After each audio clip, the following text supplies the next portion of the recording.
இந்த சேனலுக்குள்ளேயே இருக்கிற பட்சத்தில் மார்க்கெட் மேலே நோக்கி போக வாய்ப்பு இருக்குது. இந்த சேனலை தொட்டால் இன்னும் கூட புல்லிஸாக மேலே போகும். ஆனால் கேப் டவுனில் ஓப்பன் ஆகிடுச்சுன்னா மார்க்கெட் வந்து ஃபால் தான்.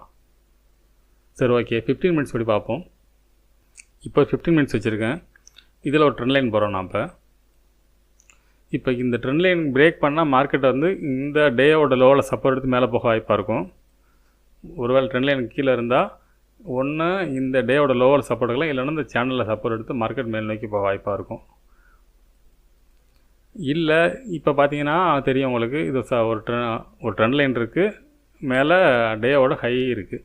இதுக்குள்ளே பார்த்தீங்கன்னா ஒரு சின்ன ட்ரையாங்கல் இருக்குது. இதுக்கு மேலே பிரேக் பண்ணால் மார்க்கெட் மறுபடியும் மேலே போக வாய்ப்பாக இருக்கும்.